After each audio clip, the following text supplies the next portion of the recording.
Hello, let's do another tournament, another game from the London Chess Classics here in 2012, and I think this is the first time we're showing a female player here.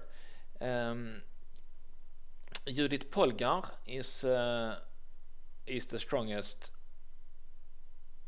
woman player ever. She is like all of them. She's like a prodigy. She got Grandmaster maybe at 15, and she was a very strong player from maybe when she was maybe 15 to 30, but she unfortunately she quit chess very early when she was maybe 25 to 30, something like that, which was a shame because she's still the only woman player to have reached top 10. She's the only woman player to have gotten 2700.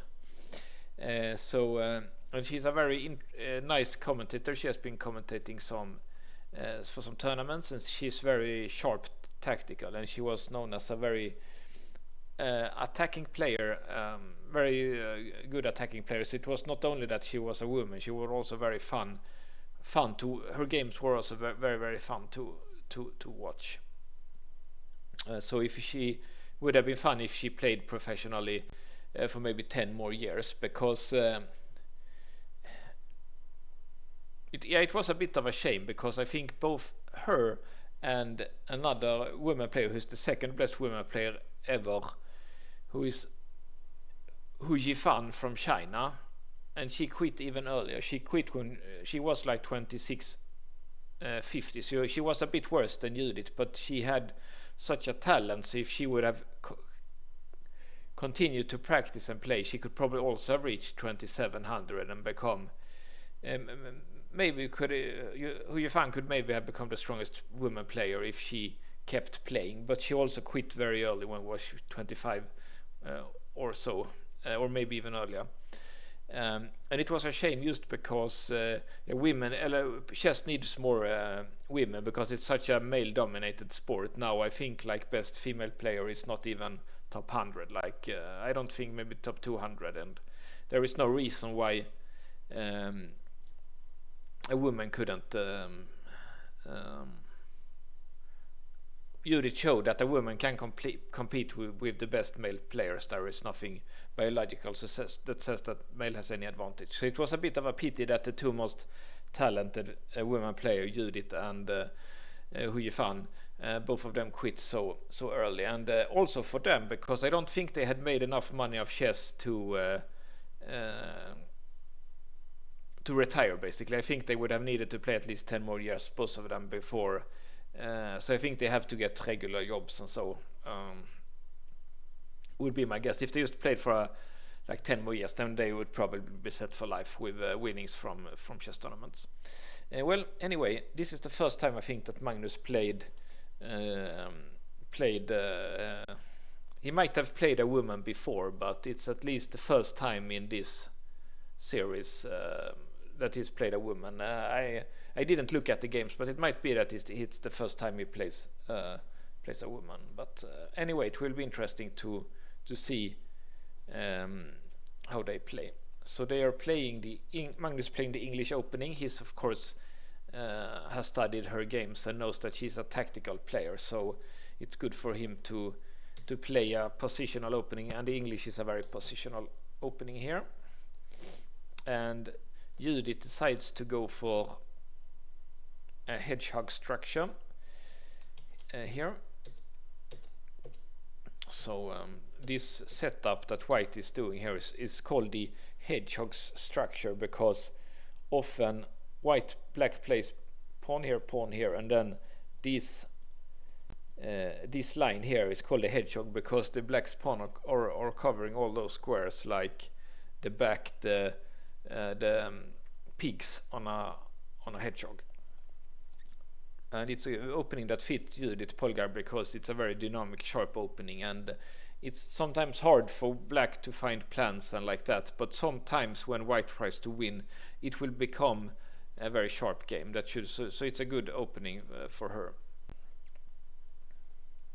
So let's see how Magnus plays against this opening. Magnus has not chosen any of the more aggressive. He's quite a passive setup here. He went down with the knight here to defend here. But the thing is that black can't do much but wait. It's a setup. There are openings that are like setups, and those are the easiest openings to learn.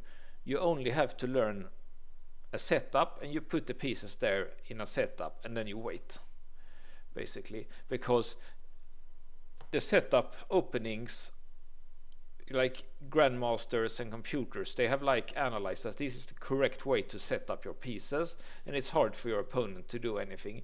But some people don't like that because they want to improve their position. But if your position already is perfect, then just wait. So looks like the correct way to play for Judit here is probably not what she's doing. She's making a round, but she's almost getting, let's say we do something like this, maybe, I don't know. This is like an optimal setup for black, so maybe bishop can go here, then, and maybe the knight can go back, something like that. It's just the optimal setup for black, so white can't win if black just keep the optimal setup. What we will see here that she's because most chess players just can't wait in a setup, so she's moving around, and she's probably making her pieces get worse, because that's what you do if you don't follow the recommended setup. So let's see here what happens.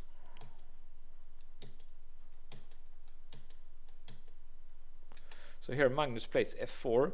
The recommended setup for white is actually to keep the pawn on f3. I think that's the recommended setup for white, because f4 it can make so that black gets some more counterplay, but we will see what happens.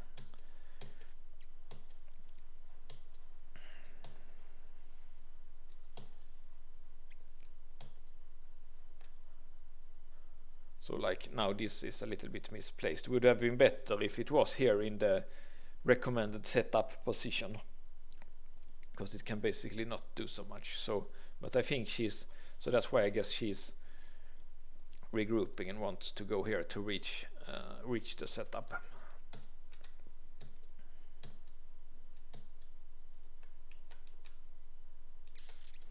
So this queen b8 I don't really understand, and here Magnus, this g6, you do that sometimes, but you only do that after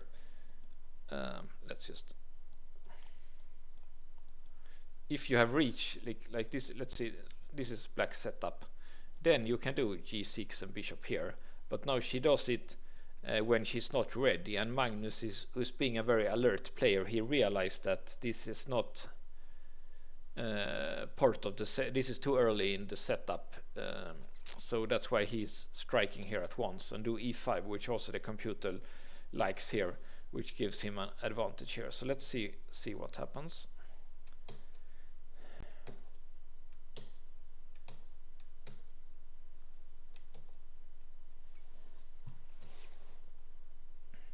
So we can see here that black's pieces are misplaced. Like for example, this knight is not doing anything, and probably the bishop should have been here because there are some holes here now. So let's see what will happen here. Okay, so now this one is being threatened. Let's see if Magnus defends or if he's attacking. No, he's defending it. Okay, so now it looks like black maybe can win a pawn here, maybe, but of course it's very risky to give up this bishop because there is hole because of this g6. If the pawn was still here on g7, then black's knight could go here and the position would have been fine for black. But Magnus was alert and did this play after black had played g6. So let's see. Now the tactics start. There will always be tactics when white tries to win this opening. So let's see what's happening. And now we see the weak squares here. Have to go here. Okay, so he's crashing through with the attack here. So Magnus is equal pawns, but this rook is quite dangerous. So it's right that she tries to trade queens here to go for an endgame. No, Magnus does c5. It's not so good for the computer. Thinks better to go here. Something like this. Now this one is threatened, so he has to go here. And now if white could go here, it would be mate next move, so black has to go here. And now white trades it away. So this is a typical strong thing to get in endings. 2 rooks on the 7th rank. So the saying here is from Nimzowitsch, my system. He says that 2 rocks on the 7 ranks, it wins if you also have a passer. So here white has a passer here, and he has 2 rooks on the 7th. So this should be a winning position for white, because he has 2 rook on the 7th and a passer. This would be a passer when he does this one. So this is a winning position for white, and the computer agrees here with the Nimzowitsch guidelines. So let's see what happens here. c5.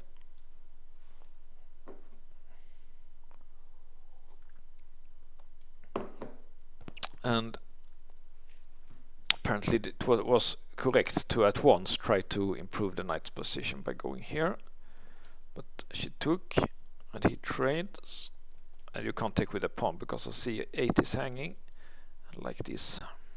If white just can get 2 rooks on the 7th because he already have potential passer here, then he wins. Let's see what happens. So she goes there. It's not recommended because now white achieves the 2 rook on the 7th, so he's winning now. Better chance was probably to try to, yeah, he lose a piece if he does that. No, he doesn't, because it's, let's see, I want to look at what's happening here, because okay, he's losing a piece because of this in between move. So yeah, this should be winning. It's just a knight for 1 pawn that should be winning, so she couldn't do that. Then the position is probably quite bad. Maybe this was something.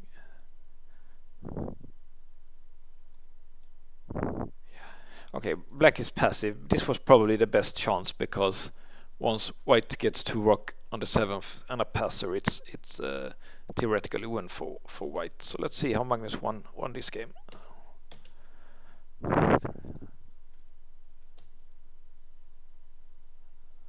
Okay, she obviously wants to check and win this knight.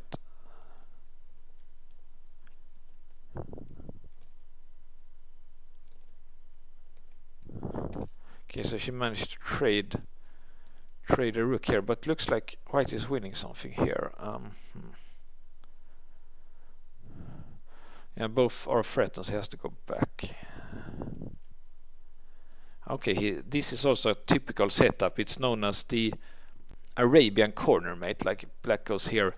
This is a typical, it's a useful thing to know. It's known as the Arabian corner mate with the rook and knight here. It can happen quite often. So black is basically completely pinned down here. She can't move the knight, yeah, because of the mate. She can't move the rook, then the knight will be lost. So yeah, it's just winning for white. So let's see what Magnus is doing here, how he's winning. Yeah, it's just over.